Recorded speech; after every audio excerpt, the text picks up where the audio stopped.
नमो बुद्ध मित्रांनो. बुद्ध या शब्दाचा नेमका अर्थ काय आहे? जेव्हा आपण हा प्रश्न असा विचारतो त्यावेळेस आपल्याला पहिलं उत्तर मिळतं की बुद्ध या शब्दाचा बुद्ध ही एक पदवी आहे.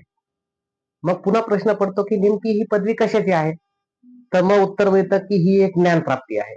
पण मित्रांनो आपल्याला माहिती आहे की आपल्याकडे एखादी पदवी असणं म्हणजे त्या विषयाचं आपल्याला ज्ञान प्राप्ती असणं. मग पुन्हा मूळ प्रश्न तसाच राहतो की नेमकं कोणत्या विषयाची ज्ञान प्राप्ती आहे?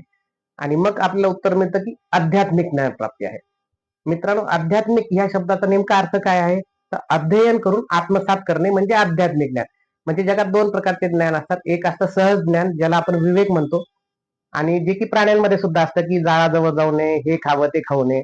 आणि दुसऱ्या प्रकारचं ज्ञान म्हणजे अध्ययन करून आत्मसात केलेलं आध्यात्मिक ज्ञान, ज्याला आपण प्रज्ञा असं म्हणतो, की ज्याच्यासाठी अभ्यास करावा लागतो. जसं की BA, BCom, BSc, engineering, medical वगैरे हे सर्व ज्ञान प्राप्त करण्यासाठी आपल्याला अभ्यास करावा लागतो, अध्ययन करावं लागतं आणि मग ते आत्मसात करावं लागतं. मग त्याला म्हणायचं की आध्यात्मिक ज्ञान प्राप्ती. आणि मग नेमकं बुद्ध ही पदवी नेमकं कोणाला देतात?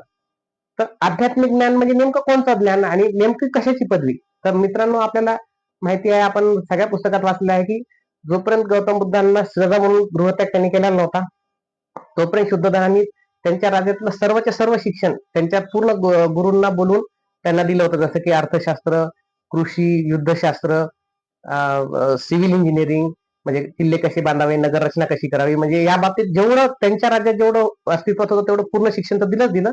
पण बाहेरच्या राज्यातल्या पण मोठमोठ्या गुरूंना बोलून त्यांनी सिद्धार्थाला शिकवण दिली होती.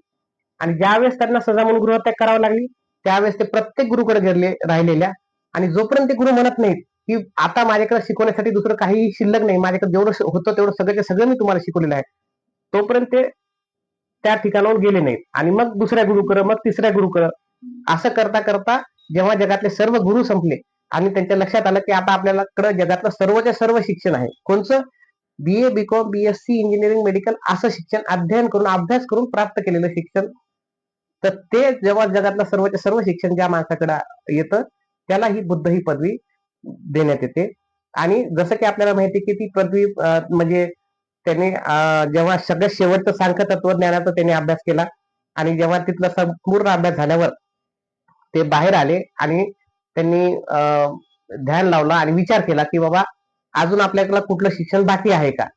आणि मग जेव्हा त्यांच्या लक्षात ही गोष्ट आली की बाबा आता आपल्याला जगातलं सर्वचे सर्व शिक्षण झालेलं आहे, तेव्हा त्यांनी बुद्ध ही पदवी स्वतः अर्पण केली. आणि जगातल्या सर्वच गुरूंनी त्यांना शिकवलेलं असल्यामुळे त्यांनी ती मान्यता देऊन टाकली की हो बाबा माझ्याकडे जेवढं होतं तेवढं तर त्यांच्याकडे आहेच आहे. आणि तरी सुद्धा काही लोक डाऊट पकडून त्यांना विचारायला आले की बाबा हे नेमकं तुझ्याकडे खरंच ज्ञान आहे का? मग त्यांनी काही गौतम बुद्धांना प्रश्न विचारले आणि खात्री करून घेतली की हो त्यांच्याकडे खरंच ज्ञान आहे. आणि त्यामुळे बुद्ध ही पदवी म्हणजे ज्याच्याकडे संपूर्ण ज्ञान आहे अशी पदवी.